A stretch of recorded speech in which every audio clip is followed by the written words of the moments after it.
देखो, ये भिलाड़ा तो जो है ये मेरा ही क्षेत्र है, क्योंकि हमारे पूर्वज जो इसी क्षेत्र से गए थे, पिपाड़ सिटी के पास में जो कुड़ी गांव है वहीं से गए थे। तो वहाँ तो अभी भी उठे, मतलब 5 पीढ़ी हुई, लेकिन अभी भी उठे वहाँ राजस्थानी बोला। लेकिन अब मैं संत हुई को हमारे लिए तो पूरा देश ही एक जैसा हुए है। पूरा राजस्थान हमारा परिवार, पूरा देश हमारा परिवार है।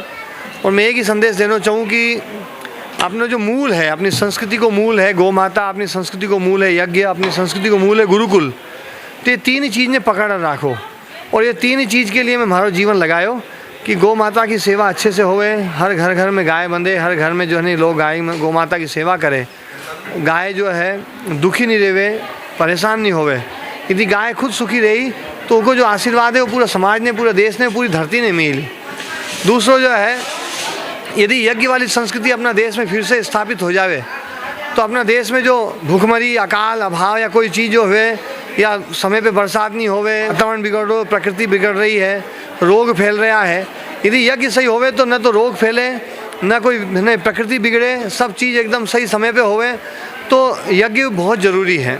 अपनी प्राचीन पूजा पद्धति तो यज्ञ है। और बच्चों के निर्माण के लिए जो आजकल की स्कूली पद्धति है वो सफल नहीं है, सार्थक नहीं है। ये बात अब सबको समझ में आ रही है। अपने बच्चों को संस्कारवान शिक्षा देने का एकमात्र माध्यम जो था वो गुरुकुली शिक्षा पद्धति थी, जो हमारे देश में पहले हुआ करती थी। 7,32,000 से ज़्यादा गुरुकुल जब अंग्रेज इस देश में आए थे उस समय थे। तो हमारा देश गुरुकुलों का देश था। तो गुरुकुली जो पद्धति है वो भी फिर से हमारे देश में स्थापित हो।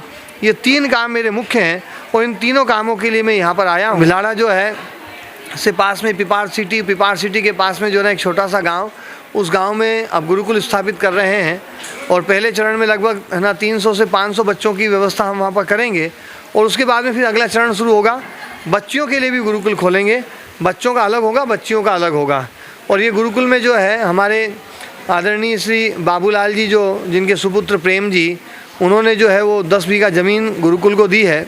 और साथ में हमारे नरपत जी जो बहुत कर्मठता के साथ में, ये दोनों जो है ना विशेष कार्यकर्ता हैं, जिनके कारण से ये गुरुकुल जो है ना इस रूप में भव्य आकार ले रहा है। और मैं आया भी हूँ तो इनके ही प्रयास से आया हूँ। इनका ही जो है ना वो रहा प्रयास, तो बोले कि गुरुजी आपको बस चलना है और ऐसा गुरुकुल हमारे यहाँ बनाना है। और इन्होंने जो है एक संकल्प ले लिया कि अब गुरुजी से गुरुकुल खुलवाना ही है।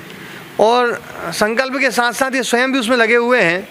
कोई भी है ना जो है इनका बिजनेस है तो बिजनेस में भी इन्होंने है ना जो है गुरुकुल का शेयर डाल दिया है कि इसमें 30% कमाई जो है ना गुरुकुल की होगी, 20% कमाई गुरुकुल की होगी, इस शेयर में इतनी कमाई गुरुकुल की होगी। मतलब कुछ तो ऐसी ज़मीनें ली हैं जिसमें इन्होंने कहा बोले 50% जो है ना इनकम गुरुकुल की होगी।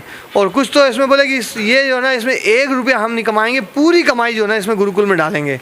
तो इन्होंने मतलब इतना बड़ा संकल्प लिया है, करोड़ों रुपए जो है ना वो लगवा रहे हैं, सब पूरा सहयोग कर रहे हैं। तो दोनों जो हमारे नरपत जी और प्रेम जी, इन दोनों का विशेष जो है पुरुषार्थ रहा, उसके कारण से यहाँ आना हुआ। और ये 3 काम अब पूरे करने हैं।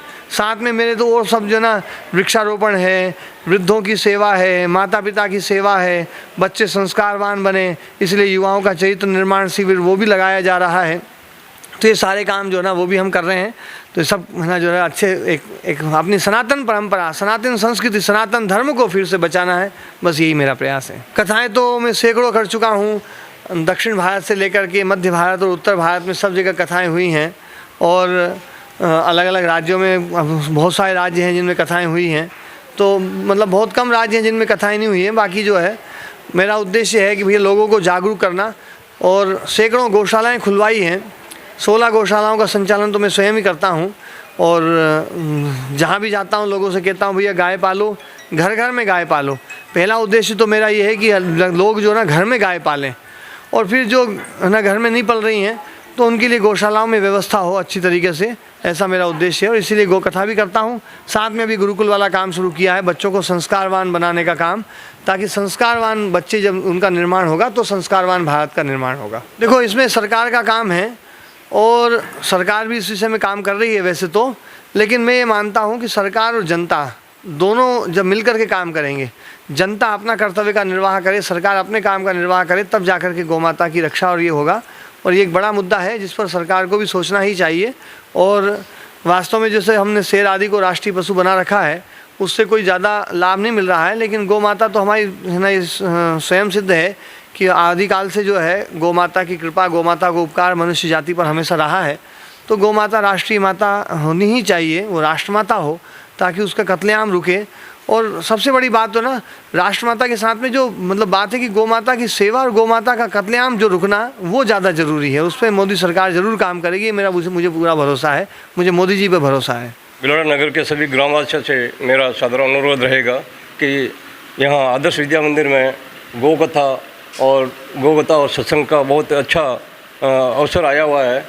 और गणेशानंद जी महाराज है यहाँ पधारे हुए हैं, उन सभी से आग्रह रहेगा कि वो आकर के यहाँ ज़्यादा से ज़्यादा कथा का श्रवण करें और भक्ति भाव गौ माता के प्रति अपनी श्रद्धा रखें और वनस्पति को बचाएं, जिससे कि हमारे पर्यावरण की रक्षा हो सके। गौ कथा के लिए हमारे यहाँ पधारे श्रीमान गणेशानंद जी महाराज का मैं तहे दिल से स्वागत करता हूँ।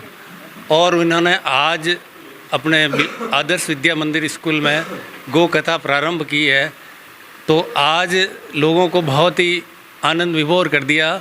और मैं आशा करता हूँ सभी ग्रामवासियों से और अनुरोध भी करता हूँ कि कल ज़रूर आज जितनी संख्या में पधारे उनसे कम से कम 2 गुना आदमी यहाँ गौ कथा के लिए आए हैं।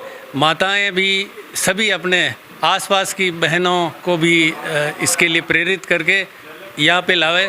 यहाँ पे बहुत ही अच्छी सुविधा कर रखी है। ये अनुरोध विशेष रूप से करता हूँ कि इस तरह के संत कहाँ अपने को मिलते हैं। ये तो कोई भिलवाड़ा का परम सौभाग्य है कि ये लोग यहाँ पधारे और अपने को ये लाभान्वित कर रहे हैं। आज हमारे आदर्श विद्या मंदिर में स्वामी श्री गणेशानंद जी महाराज पधारे और आपने गौ कथा की और अपने गौ कथा से सभी को लाभान्वित किया, तो इसके लिए हम सब आपके बहुत बहुत आभारी। कल हम इससे भी दूनी तीनी संख्या यहाँ लाएंगे और ज़्यादा से ज़्यादा आपके आशीर्वचन का लाभ उठाएंगे। गौ माता की रोम रोम में कोटि कोटि देवी देवता है, तो मंदिर में देवता बिठा दिए। मंदिर गौ माता के 4 पैर है, मंदिर चाहे कितनी बड़ा हो, लेकिन ध्यान देना मंदिर का जो मुख्य स्थान होता है गर्भगृह, कभी भी देखना गर्भगृह केवल और केवल 4 खंभों पे रहेगा। न उसमें कभी 6 खंभे होंगे, न कभी 8 खंभे होंगे, केवल और केवल 4 खंभे होंगे। गौ माता दूध देती है, मंदिर में दूध चढ़ा दिया। गौ माता गोबर देती है, मंदिर में गोबर की लिपाई कर दी।